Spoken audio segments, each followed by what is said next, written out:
Edgar Allan Poe foi um renomado escritor, poeta e crítico literário americano do século XIX.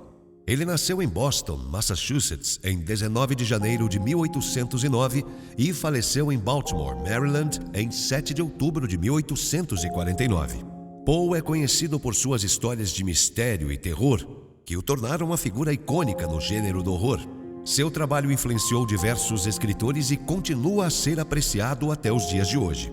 Durante sua vida, Poe enfrentou várias dificuldades financeiras e pessoais. Ele perdeu seus pais ainda jovem e foi adotado por John Allan, um rico comerciante de tabaco que lhe deu o sobrenome Allan.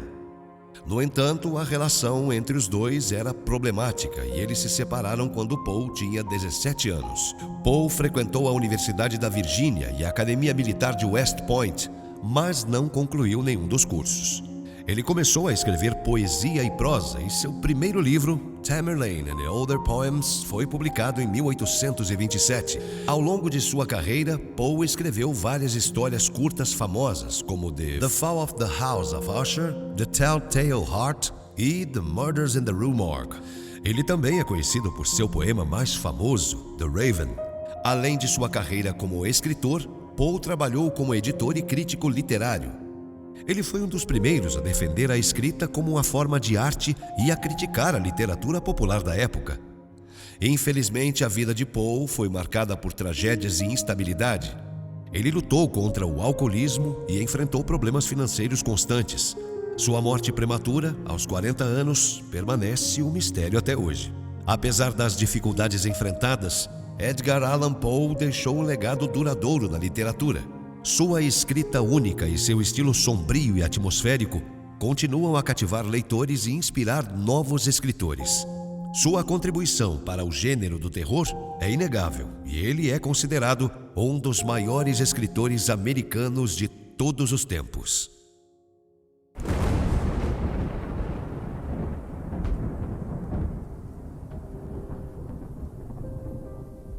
Manuscrito encontrado numa garrafa. De minha terra e de minha família tenho pouco a dizer. Maus costumes e o passar dos anos me afastaram de uma e me alienaram da outra.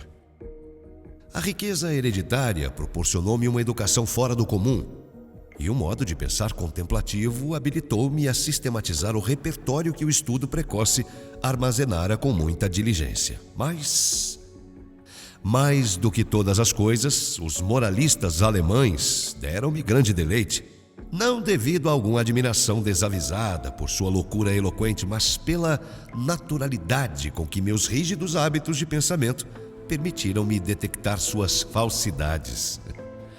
Fui muitas vezes repreendido devido à aridez de meu gênio. Uma deficiência de imaginação foi-me imputada como um crime, e o pirronismo das minhas opiniões me fez sempre notório.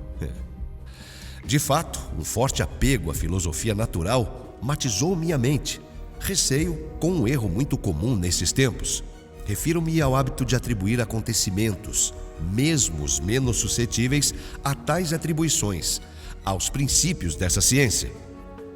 Em síntese, pessoa nenhuma poderia ser menos propensa do que eu a se deixar levar para longe das severas fronteiras da verdade pelos ignis fatui da superstição. Eu julguei apropriado fazer esta introdução por temer que a incrível história que tenho para contar possa ser considerada antes o desvario de uma imaginação rude do que a experiência concreta de uma mente para a qual os devaneios da fantasia eram letra morta e nulidade. Depois de muitos anos viajando pelo estrangeiro, embarquei, no ano 18, no porto de Batávia, na rica e populosa ilha de Java, numa viagem ao arquipélago de Sonda. Viajei como passageiro, não tendo outra motivação senão uma espécie de desassossego nervoso que me assombrava como um demônio. Nossa embarcação era um belo navio de cerca de 400 toneladas, firmado em cobre e construído em Bombaim, com teca de Malabar. Estava carregado com algodão em rama e óleo, das linhas Laquedivas. Também tínhamos a bordo fibra de coco, açúcar mascavo, manteiga líquida, cocos e algumas caixas de ópio. O armazenamento fora feito de modo canhestro e por isso o navio adernava. Bom, Partimos com um mero sopro de vento e por muitos dias permanecemos ao longo da costa oriental de Java, sem nenhum incidente que quebrasse a monotonia de nosso avanço, nada que não fosse um encontro ocasional com alguns pequenos barcos do arquipélago para o qual nos dirigíamos. Num fim de tarde, debruçado no parapeito da popa, observei uma nuvem isolada, muito peculiar, a noroeste. Ela era formidável, tanto por sua cor, quanto por ser a primeira que víamos desde que saíramos de Batávia. Olhei para ela com maior atenção até o pôr do sol, quando ela se espalhou de uma só vez a leste e oeste, cingindo o horizonte com uma estreita faixa de vapor com a aparência de uma longa linha baixa de praia. Minha atenção foi logo a seguir atraída pela aparição avermelhada da lua e pelo aspecto pitoresco do mar. Este último estava passando por uma rápida transformação e a água parecia mais transparente do que o normal. Embora eu pudesse enxergar com clareza o fundo, verifiquei, lançando a sonda, que estávamos numa profundidade de 30 metros. Então o ar se tornou intoleravelmente quente, carregado de exalações espirais, semelhante às que emanam de ferro aquecido. À medida que a noite caía, os menores sopros de vento se esgotavam e era impossível conceber uma calmaria maior do que aquela. A chama de uma vela queimava na popa, sem apresentar nem o mais imperceptível movimento, e um longo fio de cabelo, sustentado com o dedão indicador, pendia sem que houvesse a menor possibilidade de detectarmos uma vibração. Entretanto, o capitão dizia não perceber nenhuma indicação de perigo e, como estávamos sendo levados pela corrente diretamente para a costa, ele ordenou que as velas fossem recolhidas e que se lançasse âncora. Nenhum vigia foi designado e a tripulação, constituída na maioria por malaios, ficou descansando à vontade no convés. Desci as cabines, não sem um palpável pressentimento de infortúnio. De fato, todos aqueles fenômenos me autorizavam a temer a chegada de um simum. Falei de meus medos ao capitão, mas ele não deu atenção ao que eu disse e se afastou sem sequer me dar resposta. Meu desconforto, no entanto, não me deixava dormir e, por volta da meia-noite, subi para o convés. Assim que botei o pé no último degrau da escada do tombadilho, sobressaltei-me como um ruído alto, uma espécie de zumbir, como o som da rápida rotação de uma roda de moinho. E antes que eu pudesse descobrir seu significado, senti que o navio estremecia desde o centro. No momento seguinte, uma vastidão de espuma nos arremessou em adernamento e, cobrindo-nos por inteiro, varreu o convés de proa a popa. A extrema fúria da rajada provou-se, em grande medida, a salvação do navio. Embora completamente inundado, ele, no entanto, como os mastros se quebraram e caíram no mar, pôde se erguer com esforço depois de 1 minuto e, vacilando um pouco na imensa pressão da tempestade, por fim aprumou-se. É impossível dizer que espécie de milagre me salvou da morte violenta. Estupefato pelo choque da água, encontrei-me, quando recobrei os sentidos, prensado entre o cadastre e o leme. Com grande dificuldade, levantei-me, olhando em volta, atordoado. Fui inicialmente assaltado pela ideia de que estivéssemos em área de rebentação. Tão aterrorizante e avesso à mais louca imaginação era o redemoinho de oceano montanhoso e espumante no qual estávamos engolfados. Depois de um tempo, ouvi a voz de um velho sueco que embarcara no momento em que deixávamos o porto. Chamei-o com todas as forças e ele em seguida se aproximou, cambaleando em direção à popa. Logo descobrimos que éramos os únicos sobreviventes do acidente. Todos os que estavam no convés, exceto nós, haviam sido varridos para o mar. O capitão e os imediatos deviam ter perecido enquanto dormiam, pois as cabines estavam submersas em água. Sem assistência, não tínhamos como fazer muito pela segurança do navio e nossos esforços foram, no primeiro momento, paralisados pela expectativa temporária de que fôssemos afundar. O cabo da âncora, é claro, rebentara como um barbante ao primeiro sopro do furacão. E não fosse isso, teríamos ido a pique na mesma hora. Estávamos sendo arrastados pelo mar numa velocidade assustadora, e a água elevava ondas íngremes sobre nós. A estrutura da popa estava demasiado danificada e, em quase todos os aspectos, havíamos sofrido prejuízos consideráveis. Mas, para nossa máxima alegria, verificamos que as bombas de água estavam desobstruídas e que o lastro ainda podia nos manter estáveis.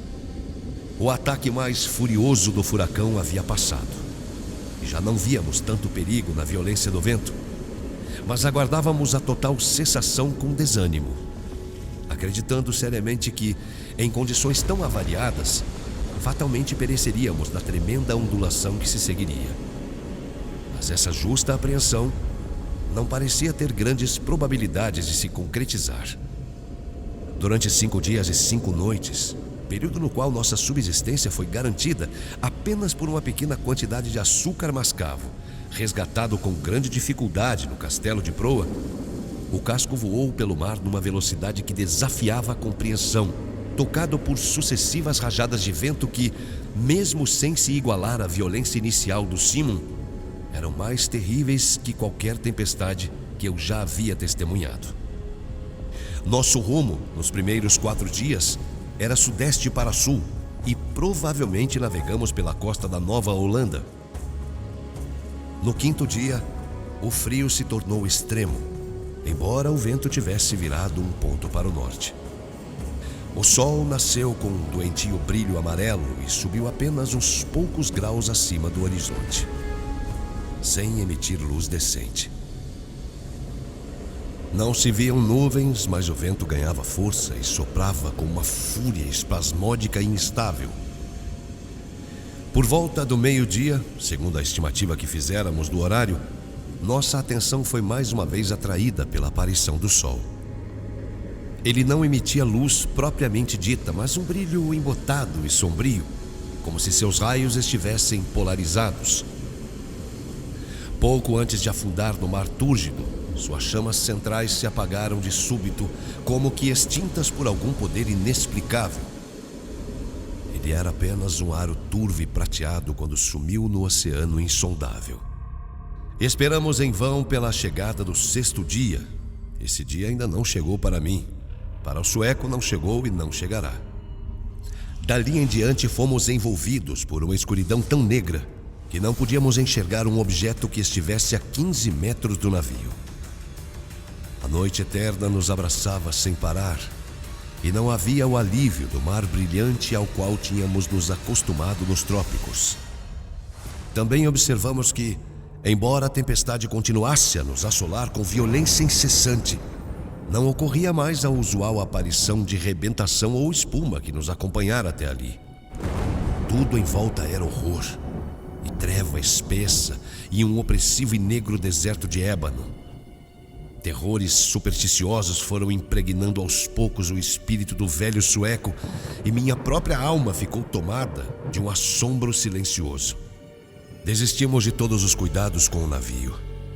Mais do que inúteis e segurando-nos tão bem quanto possível no toco do mastro de mezena, ficamos olhando com amargura aquele mundo de oceano. Não tínhamos como calcular o tempo nem como adivinhar nossa localização. Tínhamos, no entanto, plena consciência de que avançáramos mais para o sul do que qualquer outro navegador, e nos causou grande perplexidade que não topássemos com os usuais obstáculos de gelo. Enquanto isso, cada instante nos parecia ser o último. Cada vagalhão montanhoso se precipitava para nos esmagar. A ondulação superava tudo o que eu já havia imaginado, e é um milagre que não tenhamos sido imediatamente sepultados por ela.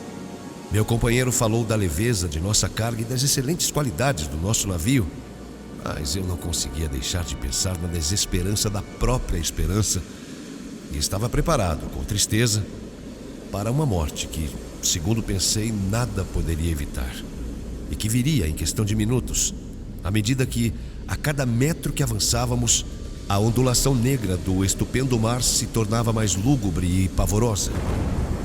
Por vezes ofegávamos, sem ar, numa altitude de voo de albatroz, Por vezes ficávamos tontos com a velocidade de nossa descida para dentro de um inferno aquático, onde o ar se estagnava e nenhum som perturbava o sono do Kraken.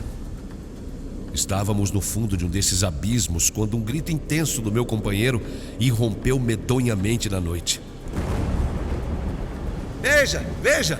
ele disse, berrando em meus ouvidos. "Deus Todo-Poderoso, veja, veja!" Enquanto ele falava, tomei consciência do brilho de uma luz vermelha, embotada e sombria, que jorrava pelas paredes do vasto precipício em que caíramos e iluminava em espasmos o nosso convés. Olhando para cima, contemplei um espetáculo que congelou o sangue em minhas veias. A uma altura assustadora, diretamente acima de nós, e bem na margem do precipício, estava suspenso um navio gigantesco de umas 4.000 toneladas.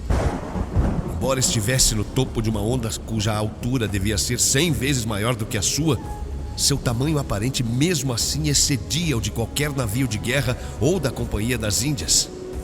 Seu enorme casco era um preto, sujo e profundo e era desprovido dos entalhes habituais de um navio. Uma única fileira de canhões de bronze se projetava das portinholas abertas que refletiam, nas superfícies polidas, as chamas de inumeráveis lanternas de batalha que balançavam para lá e para cá no cordame. Mas o que mais nos encheu de horror e perplexidade foi que ele se sustentava com todo o pano nos mastros, na superfície de um mar sobrenatural, nas garras de um furacão incontornável. Quando começamos a avistá-lo, só víamos a proa, enquanto ele subia devagar e deixava atrás de si um abismo escuro e horrível. Durante um momento de intenso terror, ele parou sobre o vertiginoso pináculo, como que contemplando sua própria sublimidade. Então estremeceu e vacilou e caiu. Nesse instante passei a sentir em meu espírito um autocontrole inexplicável. Cambaleando, recuei para a popa o mais que pude e aguardei sem medo a ruína que esmagaria tudo. Nossa própria embarcação estava agora desistindo de lutar e afundava de cabeça no oceano. O choque daquela massa descendente a atingiu. Assim, na porção de sua estrutura que já estava submersa, e o resultado inevitável foi que fui arremessado com irresistível violência até o cordame do navio estranho. Quando caí nele, o navio girou, virou de bordo e prosseguiu. A confusão que se deu atribuiu o fato de minha presença não ter sido percebida pela tripulação. Com pouca dificuldade, caminhei despercebido até a escotilha principal, que estava parcialmente aberta. E logo tive a oportunidade de me esconder no porão de carga. Não sei bem como explicar por que fiz isso. Um sentimento indefinido, um temor que senti quando olhei pela primeira vez para os marinheiros do navio, foi, quem sabe, o que me fez procurar refúgio. Eu não estava disposto a confiar numa espécie de gente que, ao meu olhar apressado, inspirava tantas impressões vagas de novidade, de dúvida e de apreensão. Julguei que o mais apropriado, portanto, era arranjar um esconderijo no porão de carga. Para tanto, arranquei umas poucas pranchas do chão de modo que pudesse obter um abrigo conveniente entre as enormes vigas do navio. Eu mal acabara de completar meu trabalho quando ouvi passos no porão e me vi obrigado a fazer uso do abrigo. Um homem passou por meu esconderijo com um andar lento e irregular. Não consegui enxergar seu rosto, mas tive oportunidade de observar sua aparência geral. Havia nela uma evidência de idade avançada e de enfermidade. Seus joelhos vacilavam com o peso dos anos e toda a figura do homem tremia em função do fardo. Ele murmurava para si, num tom baixo e entrecortado, palavras de uma língua que eu não entendia, e tateou num canto, em meio a um monte de instrumentos estranhos e mapas de navegação deteriorados. Suas maneiras eram uma mistura bizarra de rabugice senil com a solene dignidade de um deus. Por fim, ele subiu ao convés e não o vi mais. Um sentimento para o qual não tenho nome tomou posse de minha alma. Uma sensação que não admite análise, para a qual as lições do passado são inadequadas e para a qual eu temo, nem mesmo a futuridade, trará a chave. Para uma mente constituída como a minha, esta última consideração é uma desgraça. Nunca estarei, sei que nunca estarei, satisfeito no que concerne à natureza de minhas concepções. E, contudo, não é de estranhar que essas concepções sejam indefinidas, visto que se originam de fontes tão completamente inéditas. Um novo sentimento, uma nova entidade foi adicionada à minha alma. Faz muito tempo que andei pela primeira vez pelo convés deste terrível navio, e os raios do meu destino estão, creio, convergindo para um foco.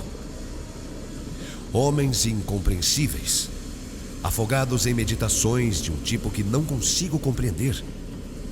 Eles passam por mim e não notam minha presença. Esconder-me é puro desatino de minha parte, pois estas pessoas não querem ver. Foi agora mesmo que passei bem diante dos olhos do imediato. Não foi muito tempo atrás que me aventurei a entrar na cabine privada do capitão e de lá tirei os materiais com que escrevo e venho escrevendo. De tempos em tempos darei continuidade a este diário. É verdade que eu posso não vir a ter a oportunidade de transmiti-lo ao mundo, mas não abrirei mão de tentar. No último momento, acondicionarei o manuscrito numa garrafa e lançarei a garrafa ao mar. Ocorreu um incidente que me forneceu novos pontos para a meditação.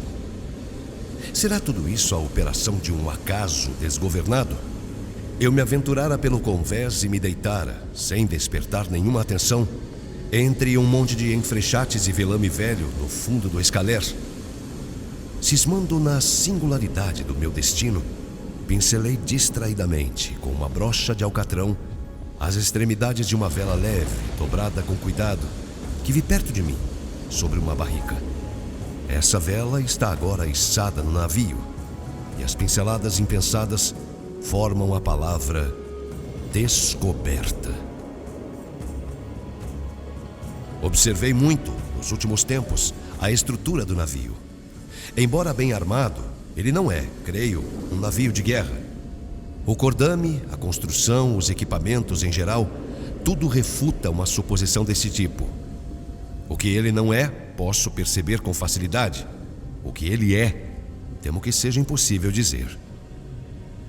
Não sei como pode ser, mas quando analiso seu estranho modelo e sua singular mastreação, seu vasto tamanho e seu enorme conjunto de velas, sua proa bastante simples e sua polpa antiquada, dispara ocasionalmente pelo meu cérebro uma sensação de familiaridade e, a estas distintas sombras de recordação, mistura-se sempre uma memória inexplicável de velhas crônicas estrangeiras e de eras muito remotas.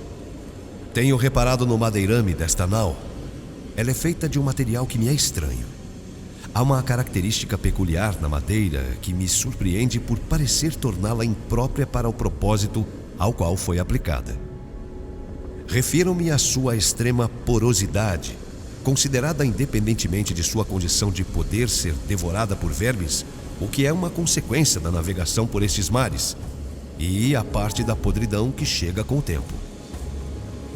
Parecerá talvez uma observação algo extravagante, mas essa madeira teria todas as características do carvalho espanhol, se o carvalho espanhol pudesse se dilatar por meios artificiais. Lendo a sentença acima, um curioso aforismo de um navegador holandês, um velho calejado pelas intérpretes, vem na hora à minha cabeça. É tão certo, ele tinha o costume de dizer, quando alguma dúvida era levantada acerca da veracidade de sua história, como é certo que há um mar onde o próprio navio aumenta de volume, como o corpo vivo do marinheiro. Cerca de uma hora atrás tive a audácia de me introduzir num grupo de tripulantes. Eles não me deram atenção e, embora eu me parasse exatamente no meio de todos eles, simplesmente não tomaram conhecimento da minha presença, ao que pareceu. Como aquele que eu vira no porão, todos carregam com eles as marcas de uma velhice encanecida. Seus joelhos tremiam por enfermidade, seus ombros se curvavam por decrepitude. Suas peles enrugadas estalavam no vento. Suas vozes eram baixas, trêmulas e entrecortadas. Seus olhos reluziam com a reuma dos anos, e seus cabelos grisalhos ondeavam de uma forma horrível na tempestade. Em volta deles, em todos os cantos do convés, espalhavam-se instrumentos matemáticos de configuração esquisita e obsoleta. Mencionei algum tempo atrás o envergamento de uma vela leve. De lá para cá, o navio, arrastado a toda pelo vento, continuou seu aterrorizante avanço para o sul, com todas as velas esfarrapadas sendo utilizadas, todo o pano largado nos mastros principais e nos botalós baixos e, a todo momento, balançando as vergas do mastarel no inferno de água mais apavorante que a mente de um homem já pôde conceber. Acabei de sair do convés, onde me parece ser impossível ficar de pé, embora a tripulação não esteja passando por maiores inconvenientes. É para mim o milagre dos milagres que o nosso enorme casco não seja engolido de uma só vez e para sempre. Estamos condenados a pairar continuamente à beira da eternidade, sem nunca efetuar o mergulho final no abismo. Por vagalhões 1000 vezes mais estupendos do que qualquer um que eu já tenha visto, planamos com a agilidade certeira de uma gaivota. E as águas colossais elevam suas cabeças sobre nós como demônios das profundezas, mas como demônios que se limitam a ameaçar e estão proibidos de destruir. Inclino-me a atribuir nossas salvações frequentes à única causa natural que pode dar conta de tal efeito. Suponho que o navio avança sob a influência de alguma forte corrente ou de alguma impetuosa ressaca. Estive com o capitão frente a frente e em sua própria cabine, mas, como eu já esperava, ele não me deu atenção. Embora em sua aparência não haja, para um observador casual, nada que possa indicar que ele seja mais ou menos humano, um sentimento de irreprimível reverência e temor se misturava à sensação de espanto com que eu o encarava. Sua altura é quase idêntica à minha. Ele tem cerca de 1,70 m. Sua complexão física é compacta e bem formada, nem robusta nem muito franzina. Mas é a singularidade da expressão que reina em seu rosto, é a intensa, a maravilhosa e a vibrante evidência de velhice, tão funda, tão extremada, o que excita em meu espírito uma sensação, um sentimento inefável. Sua fronte, apesar de pouco enrugada, parece trazer consigo a estampa de uma miríade de anos. Seus cabelos grisalhos são registros do passado, e seus olhos, ainda mais cinzentos, são as sibilas do futuro. O chão da cabine estava abarrotado de infólios estranhos com fechos de ferro, de instrumentos científicos deteriorados e de mapas obsoletos e há muito esquecidos. O capitão tinha a cabeça apoiada nas mãos e estudava atentamente, com um olhar vibrante e inquieto, um papel que julguei ser uma procuração e que, em todo caso, trazia a assinatura de um monarca. Ele murmurava consigo em voz baixa, como fazia aquele marinheiro que vi no porão. Algumas sílabas rabugentas de uma língua estrangeira, e embora ele estivesse bem ao meu lado, sua voz parecia de um homem que está a 1 quilômetro de distância. O navio e tudo nele estão imbuídos com o espírito da antiguidade. Os marinheiros deslizam para lá e para cá como fantasmas de séculos enterrados. Seus olhos têm uma expressão ansiosa e apreensiva. E quando seus vultos cruzam o meu caminho na claridade agreste das lanternas de batalha, sinto que nunca senti antes. Embora eu tenha sido negociante de antiguidades durante toda a vida e tenha me embebido nas sombras das colunas caídas de Baalbek, em Tadmor e em Persépolis, até que minha própria alma se transformasse em ruína. Quando olho ao redor, sinto vergonha de minhas apreensões iniciais. Se tremi diante da tempestade que nos acompanhou até aqui, não devo ficar horrorizado diante da guerra entre vento e oceano, cuja ideia as palavras tornado e simum são triviais demais para transmitir? Tudo o que há nas proximidades imediatas do navio é a escuridão da noite eterna e um caos de água sem espuma. a mais ou menos 1 légua para cada lado do navio. Porém, podem ser vistos de maneira indistinta e a intervalos estupendos baluartes de gelo que se erguem a perder de vista no céu desolado, como se fossem as muralhas do universo. Como imaginei, comprova-se que o navio segue uma corrente, se é que se pode nomear apropriadamente assim um fluxo que, uivando e gritando pelo gelo branco, troveja para o sul com a velocidade impetuosa e enérgica de uma catarata. Conceber o horror de minhas sensações é, presumo, completamente impossível. E, no entanto, uma curiosidade de penetrar os mistérios desses lugares horrendos prevalece até mesmo sobre o meu desespero e me reconcilia com o teor medonho da morte.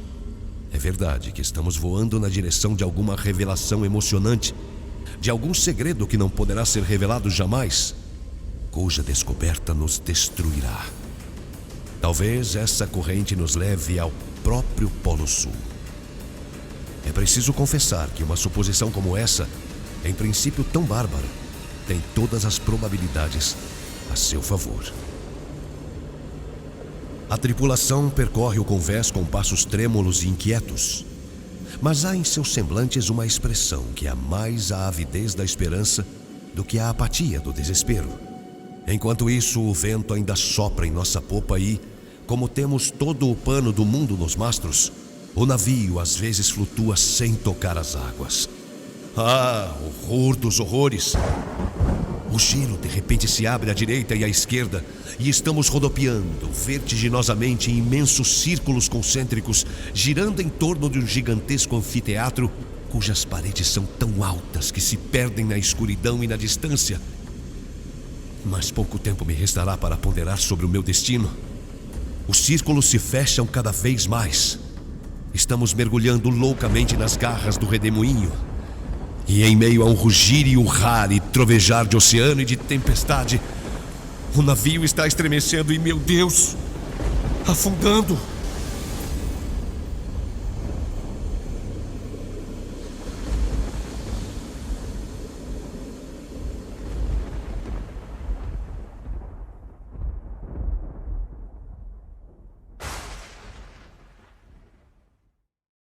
A caixa retangular.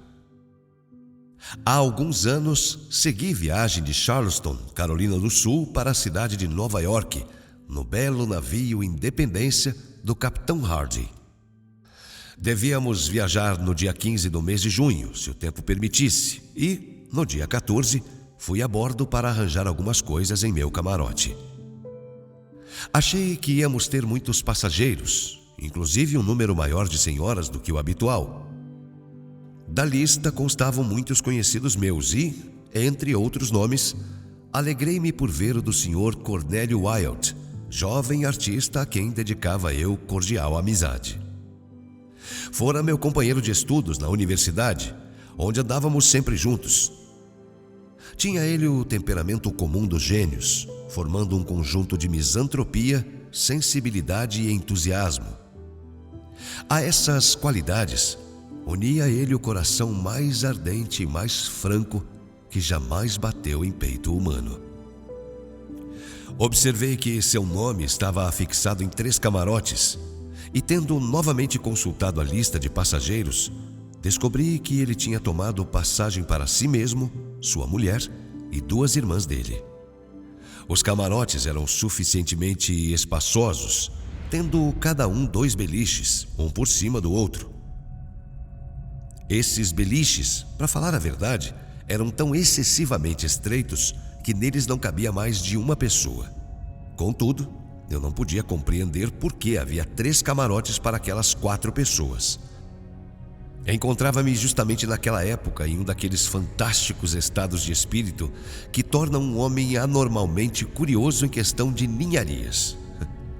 E confesso, envergonhado, que me preocupei com uma variedade de conjecturas indelicadas e absurdas a respeito dessa história de camarotes excedentes. De certo, não era da minha conta, mas, com pertinácia não pequena, esforcei-me pela solução do enigma. Afinal, cheguei a uma conclusão que me provocou grande espanto por não tê-la descoberto antes. É uma criada, sem dúvida. Que tolo que eu fui por não ter mais cedo pensado em tão evidente solução. E novamente reparei na lista. Mas ali vi distintamente que nenhuma criada acompanhava o grupo. Embora de fato tivesse sido intenção original trazer uma, pois as palavras "e criada" tinham sido escritas a princípio e depois riscadas. Muita bagagem, de certo, disse então para mim mesmo. Algo que ele não deseja pôr no porão, algo que deve ficar sob suas vistas. Achei. Uma pintura ou coisa semelhante. Deve ser isso que ele andou trocando com o Nicolino, um judeu italiano. Essa ideia me satisfez e pus de parte minha curiosidade por essa vez. Conhecia muito bem as duas irmãs de Wyatt, e que moças amáveis e inteligentes eram elas. Ele havia se casado recentemente, de modo que eu nunca vira sua mulher.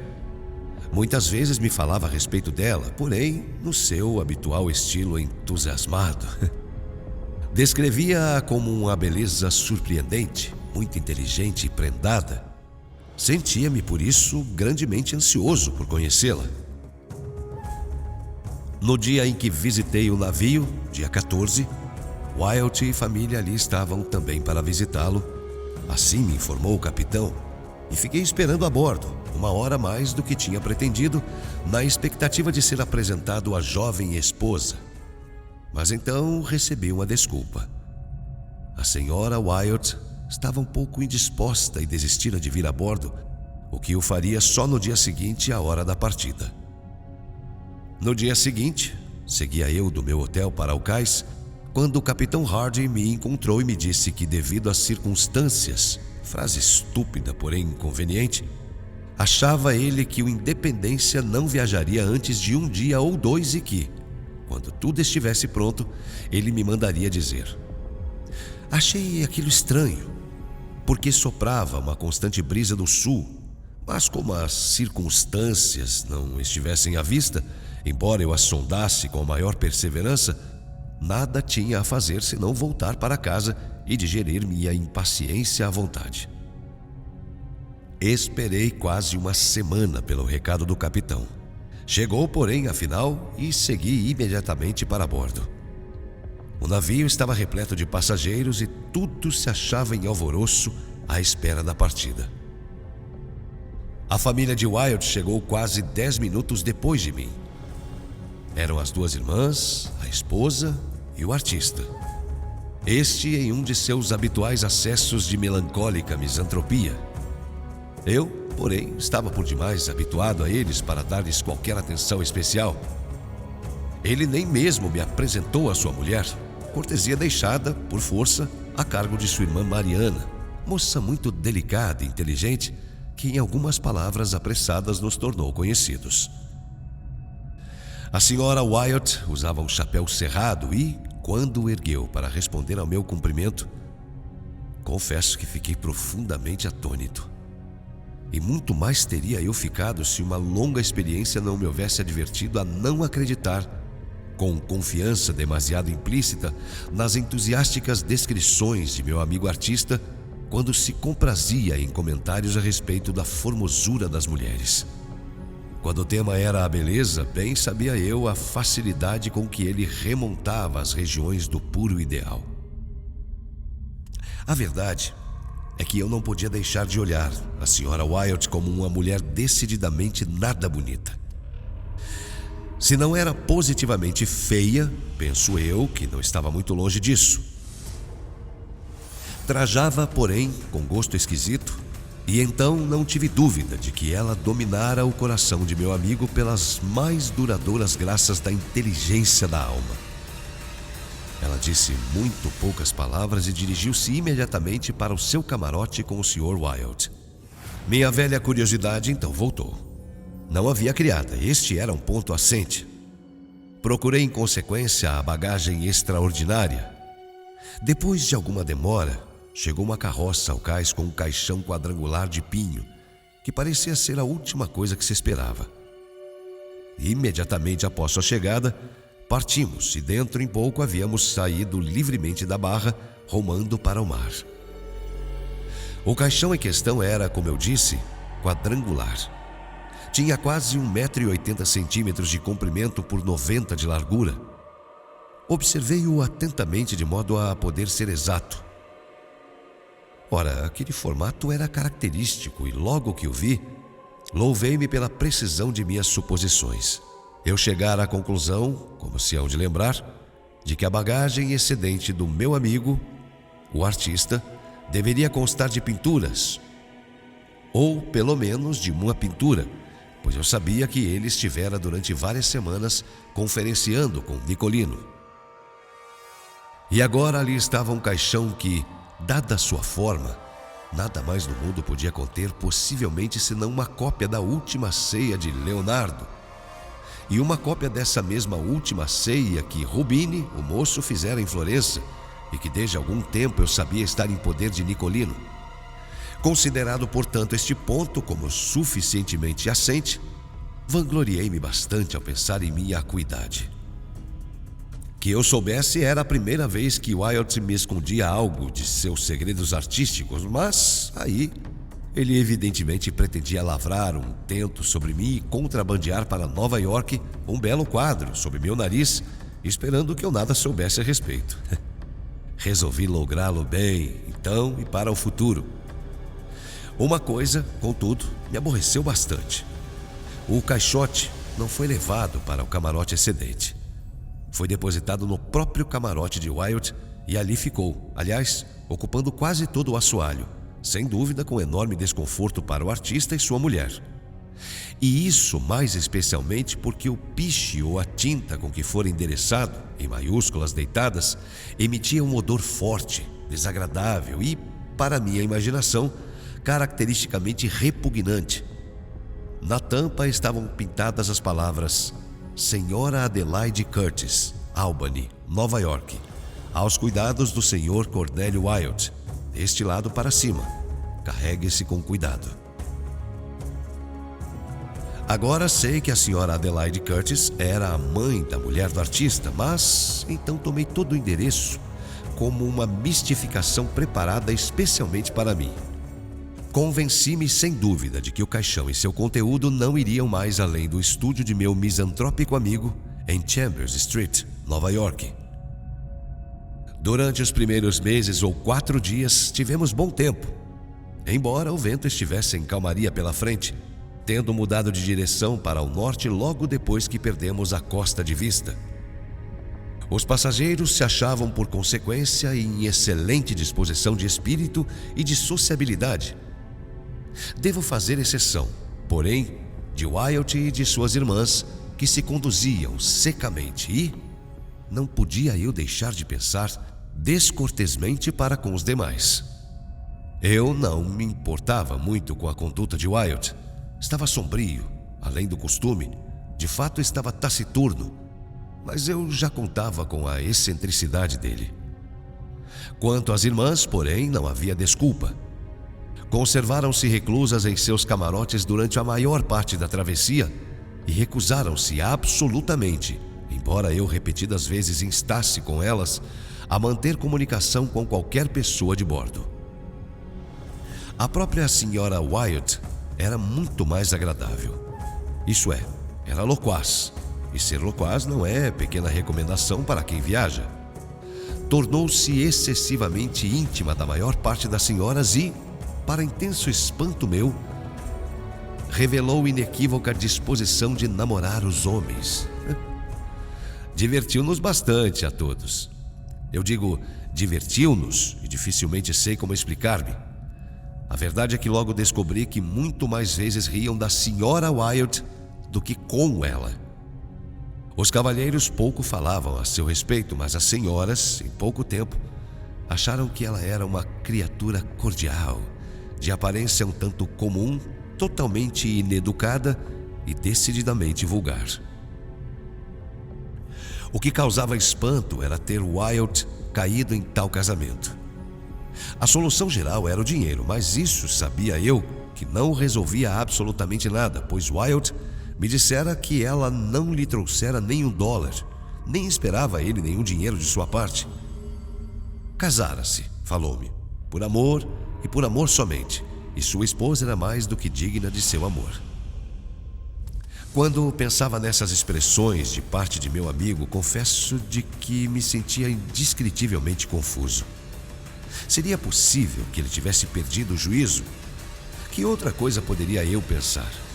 Ele, tão refinado, tão intelectual, tão exigente, com tão rara percepção das coisas imperfeitas e tão profundo na apreciação da beleza?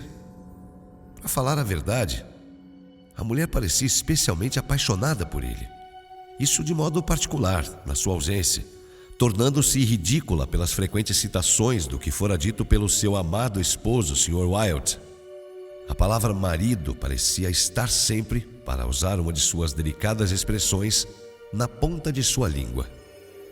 Entre mentes, todos a bordo observavam que ele a evitava da maneira mais saliente e, na maior parte do tempo, fechava-se sozinho no seu camarote onde, de fato, podia dizer-se que vivia, deixando sua mulher em plena liberdade de divertir-se como achasse melhor na sociedade dos passageiros do salão principal. Minha conclusão do que via e ouvia era que o artista, por algum imprevisto, capricho da sorte ou talvez num arroubo de entusiástica e fantástica paixão, fora induzido a unir-se a uma pessoa inteiramente inferior a ele e que, como resultado natural, não tardara em sobrevir-lhe um desgosto completo. Eu lamentava do íntimo do coração, mas não podia, por essa razão, perdoar-lhe inteiramente o sigilo a respeito da última ceia. Por isso resolvi desforrar-me. Um dia, subiu ele ao tombadilho e, pegando-o pelo braço, como fora sempre meu costume, fiquei a passear com ele, para lá e para cá. Seu ar melancólico, que considerei perfeitamente natural nas circunstâncias do momento, parecia conservar-se sem diminuição. Falou pouco e, assim mesmo, tristemente e com evidente esforço. Aventurei 1 ou 2 gracejos e ele esboçou uma amarela tentativa de sorriso. Pobre rapaz. Quando pensava em sua mulher, imaginava se ele teria coragem para até mesmo simular um pouco de contentamento. Por fim, aventurei uma investida direta. Decidi começar uma série de insinuações ocultas ou indiretas a respeito do caixão quadrangular, justamente para deixá-la perceber, gradativamente, que eu não era totalmente o alvo ou a vítima de sua pontinha de divertida mistificação. Minha primeira observação foi como a exibição de uma bateria mascarada. Disse alguma coisa a respeito da forma característica daquele caixão e, enquanto pronunciava as palavras, sorria intencionalmente piscando os olhos e tocando-lhe de leve nas costelas com o indicador. A maneira pela qual Wilde recebeu minha inocente brincadeira convenceu-me imediatamente de que ele estava louco. A princípio olhou para mim como se achasse impossível compreender o chiste de minha observação. Mas, à medida que sua intencionalidade parecia abrir lentamente caminho no seu cérebro, seus olhos pareciam querer saltar fora das órbitas. Depois, ficou vermelhíssimo e horrivelmente pálido. E em seguida, como se intensamente divertido com o que eu tinha insinuado, desatou numa gargalhada enorme e desgovernada que, com grande espanto meu, ele manteve com gradual e crescente vigor durante 10 minutos ou mais. Em conclusão, caiu pesadamente sobre o tombadilho. Quando corri para levantá-lo, tinha ele toda a aparência de estar morto. Pedi socorro e, com bastante dificuldade, conseguimos fazê-lo voltar a si. Ao recobrar os sentidos, pôs-se a falar incoerentemente durante algum tempo. Por fim, o sangramos e levamos para a cama. No dia seguinte, estava completamente são no que se referia apenas à sua saúde física. Do espírito, porém, não digo nada, sem dúvida. Evitei-o durante o resto da travessia, a conselho do capitão, que parecia concordar totalmente comigo a respeito da insanidade de Wilde, mas preveniu-me que não tocasse nesse assunto com pessoa alguma de bordo. Circunstâncias várias ocorreram logo após aquele ataque de Wilde, as quais contribuíram para aumentar a curiosidade de que já estava eu possuído. Entre outras coisas, a seguinte: Eu tinha estado nervoso. Bebi muito chá verde forte e à noite dormi mal. De fato, durante 2 noites, não podia dizer propriamente que havia dormido. Ora, meu camarote abria-se para o salão principal ou sala de jantar, como todos os camarotes de solteiro. Os 3 cômodos de Wilde achavam-se no compartimento de trás, que se separava do principal por uma pequena porta corrediça, jamais fechada, mesmo à noite. Como quase constantemente estivéssemos a favor do vento e a brisa não chegasse a ser violenta, o navio inclinava-se para sotavento, muito consideravelmente. E quando o seu lado de estibordo estava para sotavento, a porta corrediça entre os camarotes abria-se, e assim ficava, não se dando ninguém ao cuidado de levantar-se para fechá-la. Mas meu beliche se achava em tal posição que, quando a porta de meu camarote estava aberta ao mesmo tempo que a porta corrediça em questão, e minha porta ficava sempre aberta por causa do calor, podia eu avistar distintamente o interior do compartimento de trás, e justamente a parte dele onde se achavam situados os camarotes do Sr. Wilde. Pois bem, durante 2 noites, não consecutivas, enquanto eu jazia acordado, claramente vi a Sra. Wilde, cerca das 11 horas de cada noite, sair furtivamente do camarote do Sr. Wilde e entrar no camarote extra, onde permanecia até a madrugada, quando era chamada pelo marido e regressava. Era claro que eles estavam virtualmente separados. Tinham aposentos separados, sem dúvida, na perspectiva de um divórcio mais permanente. E ali, afinal de contas, pensava eu, estava o mistério do camarote extra. Havia outra circunstância também que me interessou bastante. Durante as 2 noites de vigília em questão, e imediatamente após o desaparecimento da Sra. Wilde no interior do camarote extra, fui atraído por certos rumores estranhos, cautelosos e sumidos no de seu marido. Depois de ter ficado à escuta por algum tempo, com ansiosa atenção, consegui por fim apreender perfeitamente sua significação. Eram sons causados pelo artista ao levantar a tampa do caixão quadrangular por meio de um formão e macete, este último com a ponta aparentemente envolta ou amortecida por alguma substância de algodão ou de lã macia. Dessa forma, imaginei que podia distinguir o momento preciso em que ele despregasse a tampa, bem como que podia determinar quando ele a abrisse completamente e quando a depositasse sobre o beliche inferior do seu camarote. Descobri esse último ponto, por exemplo, por causa de certas pancadas leves que a tampa deu ao bater contra as extremidades de madeira do beliche, quando ele tentou depositá-la bem devagar, pois não havia lugar para ela no assoalho. Depois disso, houve um silêncio mortal e nada mais eu ouvi. Em qualquer outra ocasião, até quase raiar o do dia, a menos que deva talvez fazer menção de um leve soluço ou murmúrio tão contido que quase se tornava inaudível, se é que na realidade esse último ruído não se tinha produzido apenas na minha imaginação. Digo que parecia ele assemelhar-se a um soluço ou suspiro, mas sem dúvida podia não ser uma coisa nem outra. Acho antes que foi um estalido das minhas orelhas. O Sr. Wilde, sem dúvida, de acordo com o costume, estava simplesmente dando rédeas a uma de suas manias, comprazendo-se num de seus arroubos de entusiasmo artístico. Abrira o caixão quadrangular a fim de pastar os olhos no tesouro pictórico que ali se achava. Nada havia nisso, porém, que o fizesse soluçar. Repito, pois, que deve ter sido simplesmente o capricho da minha fantasia, destemperada pelo chá verde do bom capitão Harding. Precisamente antes do alvorecer, em cada uma das 2 noites de que falo, ouvi de modo distinto o Sr. Wilde tornar a colocar a tampa sobre o caixão quadrangular e recolocar os pregos nos lugares por meio do macete empanado. Tendo feito isso, ele saiu de seu camarote completamente vestido e começou a chamar a Sra. Wilde no dela. Havia 7 dias que navegávamos e havíamos passado o cabo, quando sobreveio um vendaval tremendamente pesado do sudoeste.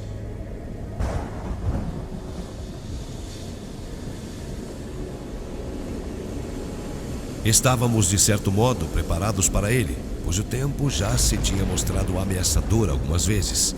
Tudo tinha sido posto em ordem, em cima e embaixo, e quando o vento rapidamente refrescou, colhemos as velas, afinal, ficando apenas com a mezena e a gávea do traquete, ambas em duplos rises. Nessa aparelhagem, navegamos bem a salvo durante 48 horas, demonstrando o navio ser um excelente barco, a muitos respeitos, não fazendo água de modo sensível. Ao fim desse período, porém, as rajadas se tinham transformado em furacão e a nossa vela de popa foi rasgada, levando-nos tanto na cava da vaga que engolimos muitas ondas prodigiosas, uma imediatamente após a outra. Com esse acidente perdemos 3 homens, arrebatados pela água, com a cozinha e quase todas as amuradas de bom bordo. Mal tínhamos recuperado a calma, antes que a gávea do traquete se tivesse estraçalhado, quando içamos uma vela de estai, adequada ao tempo, e com isso conseguimos manter-nos muito bem durante algumas horas, afrontando o mar muito mais depressa do que antes. O temporal, contudo, ainda continuava e não víamos sinais de que amainasse. Verificou-se que o velame estava mal mareado e grandemente esticado, e no terceiro dia do vendaval, cerca das 5 horas da tarde, nosso mastro de mezena, numa pesada guinada para barlavento, caiu. Durante 1 hora ou mais tentamos em vão desembaraçar-nos dele, por causa do fantástico jogo do navio, e antes de o havermos conseguido, o carpinteiro veio acima e anunciou que havia mais de 1 metro de água no porão. Para aumento de nosso problema, verificamos que as bombas estavam entupidas e quase imprestáveis. Tudo agora era confusão e desespero. Mas um esforço foi feito para aliviar o navio, lançando ao mar tudo quanto se pode encontrar de sua carga e cortando os 2 mastros restantes. Conseguimos afinal fazer tudo isso. Mas achamos-nos ainda impossibilitados de utilizar as bombas e, entre mentes, a entrada de água aumentava muito depressa. Ao pôr do sol, a tempestade tinha sensivelmente diminuído de violência e, como o mar foi serenando, nós ainda entretivemos fracas esperanças de salvar-nos nos escaleres. Às 8 horas da noite, as nuvens se abriram a barlavento e tivemos a vantagem de uma lua cheia, dom da fortuna, que serviu maravilhosamente para soerguer o nosso espírito abatido. Depois de incrível trabalho, conseguimos por fim lançar o escaler, sem acidente material, e dentro dele se amontoaram toda a tripulação e a maior parte dos passageiros. Esse grupo afastou-se imediatamente, e depois de suportar muitos sofrimentos, chegou afinal a salvo à Baía de Ocrock, no terceiro dia após o desastre. 14 passageiros, com o capitão, ficaram a bordo, resolvendo confiar sua sorte ao escaler de popa. Nós o arriamos sem dificuldade, embora só por milagre evitássemos que mergulhasse ao tocar a água. Levava, quando posto a flutuar, o capitão e sua mulher, o Sr. Wyatt e família, um oficial mexicano com mulher e 4 filhos, e eu mesmo com um criado negro. Não tínhamos lugar, sem dúvida, para qualquer outra coisa, à exceção de poucos instrumentos positivamente necessários, algumas provisões e as roupas que usávamos. Ninguém tivera a ideia de nem mesmo tentar salvar alguma outra coisa mais. Qual não foi, porém, o espanto de todos, quando, tendo-nos afastado alguns metros do navio, o Sr. Wyatt, de pé na escota de popa, friamente pediu ao capitão Hardy que fizesse voltar o escaler para ir buscar seu caixão quadrangular. "Sente-se, Sr. Wyatt", replicou o capitão um tanto severamente. "O senhor nos fará ir ao fundo se não se conservar completamente quieto. Nossa morada está quase dentro da água agora." O caixão, vociferou o Sr. Wyatt ainda de pé. "O caixão, digo eu. Capitão Hardy, o senhor não pode. O senhor não pode recusar-se. Seu peso será uma ninharia. É nada, simplesmente nada. Pela mãe que o deu à luz, pelo amor de Deus, pela esperança da sua salvação, te imploro que volte para buscar o caixão." O capitão por um instante pareceu comovido pelo fervoroso apelo do artista, mas recuperou sua atitude grave e disse simplesmente: Sr. Wilde, o senhor está louco. Não posso dar-lhe ouvidos. Sente-se, ou fará virar o bote. Fique aí. Agarre-no, segure-no. Ele vai cair ao mar. Pronto, já sabia, caiu. E enquanto o capitão dizia isso, o Sr. Wilde efetivamente pulou fora do bote e, como estivéssemos ainda a sotavento do navio naufragado, conseguiu, quase que graças a um esforço sobre-humano, agarrar uma corda que pendia das correntes da proa. No instante imediato, achava-se ele a bordo, correndo freneticamente para o camarote. Entre mentes, tínhamos sido arrastados para a popa do navio e, estando completamente fora de seu sotavento, ficamos à mercê das tremendas ondas que ainda rolavam. Fizemos decidido esforço para voltar, mas nosso pequeno barco era como uma pena ao sopro da tempestade. Vimos, num relance, que a sentença do desventurado artista fora lavrada. À medida que nossa distância do navio naufragado aumentava, o louco, pois como tal somente o poderíamos olhar, era visto saindo da escada do tombadilho, arrastando, à custa de um esforço que parecia verdadeiramente gigantesco, aquele caixão quadrangular. Enquanto olhávamos no auge do espanto, ele passou rapidamente várias voltas de uma corda de 7 centímetros, primeiro em torno do caixão e depois em torno do seu corpo. Logo depois, corpo e caixão caíram no mar, desaparecendo subitamente, imediatamente e para sempre.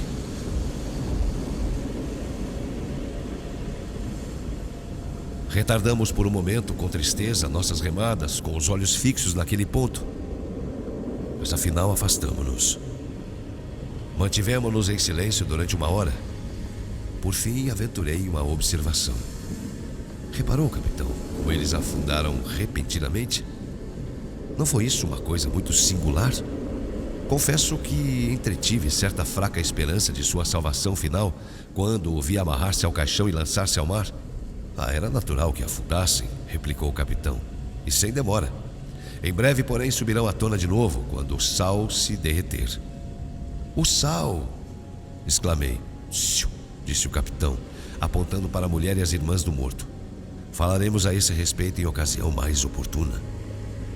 Sofremos muito e escapamos por um triz, mas a sorte protegeu-nos bem, como os nossos companheiros do outro escaler.